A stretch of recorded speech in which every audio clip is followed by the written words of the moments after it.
Le premier vice-président du Sénat, l'honorable sénateur Edi Mundela Kankou, a foulé les sols de Mbuji-Mayi le mercredi 26 octobre 2022. Venu principalement pour prendre part à la clôture du 8e forum Makutano, le représentant du Sénat en a profité pour faire un état des lieux du projet Tshilejelo. Après visite des chantiers, le constat est satisfaisant. Le chef de l'État tient à ce que le Kasaï puisse porter sa plus belle robe. Je profite aussi de l'occasion pour lancer un appel à tous nos frères qui sont partis ailleurs. Revenez. C'est le moment de monter dans le train et construisons chez nous.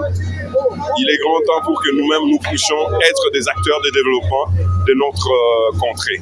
Juste après cette descente, l'homme de terrain a visité une des plus grandes communes de Mbuji-Mayi, la commune de Djibindi. Et ce, sur demande de la bourgmestre Georgette Ndaye Ngeleka. Cette dernière a exposé les problèmes auxquels fait face sa municipalité. J'ai un problème, c'est la plus grande commune, mais c'est une commune qui a des enfants qu'on appelle communément des enfants de marché. C'est un problème. Comment les encadrer? Parce que ces enfants-là sont un danger. Le président de la République a prôné la gratuité de l'enseignement, mais dans notre commune, on n'a qu'une seule école de l'État. Dans cette commune, on n'a aucun hôpital de l'État, aucun centre de l'État. Les bureaux des zones de santé sont dans des maisons d'autrui. Ils sont locataires. Se trouvant dans sa circonscription électorale, Edi Mundela Kankou a capitalisé son séjour en communiant avec sa base du territoire de Kabea-Kamwanga.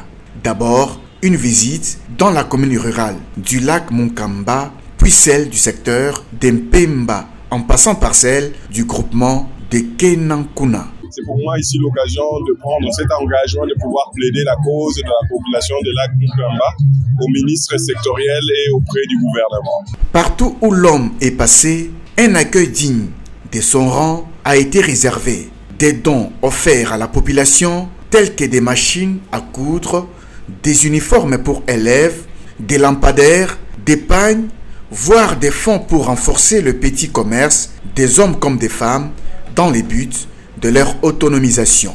Des gestes qui font la différence avec d'autres élus de ces coins selon le témoignage des bénéficiaires qui n'ont pas hésité d'exprimer leur gratitude à leurs bienfaiteurs. Nous avons beaucoup de fils de ce terroir qui ne pensent pas à notre milieu. Mais lui, quand même, nous avons vu qu'il pense à notre milieu, au développement de notre milieu. Et ça nous fait de la joie. Et nous sommes là pour le soutenir aussi et soutenir le chef de l'État, comme il nous l'a demandé.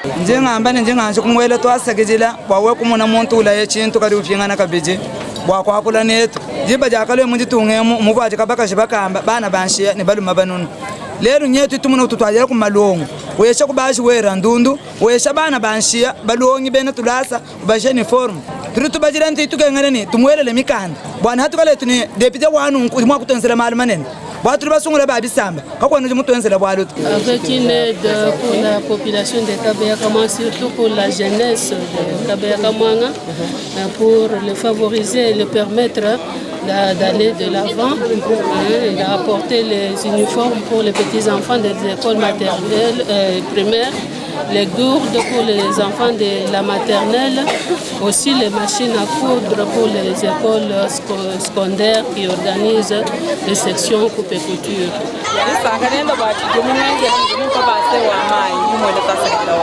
Membre du parti présidentiel, Edi Mundela Kankou ne s'est pas refusé de s'assembler avec les militants et militantes de son cher parti. La deuxième personnalité de la Chambre haute du Parlement est venue honorer sa promesse, celle de doter des motos au cadre du parti pour leur mobilité. Encore une fois, l'homme s'est démarqué. Edi Mundela Kankou, c'est l'homme de parole. L'homme de parole, pourquoi? Parce que moi, en tant que président fédéral de l'UDPS, Fédération Rurale du Kasaï Oriental, je l'ai rencontré très dernièrement et je lui ai posé un problème très sérieux qui avait trait à la mobilité des cadres que nous sommes. Et moi, je pensais que ma demande était vaine. Je ne savais pas qu'il allait répondre comme il a fait aujourd'hui et je suis surpris. L'honorable Edi Mundela Kankou a regagné Kinshasa avec toute sa suite après avoir fait face aux obstacles dus au mauvais état des routes reliant Mbuji-Mayi et ses territoires. Dans ces lots, le cortège a fait face aux crevaisons, à la boue, les jours comme la nuit, ces réalités qui rapprochent davantage Eddy Mundela Kankou à sa base des Kabeya Kamwanga.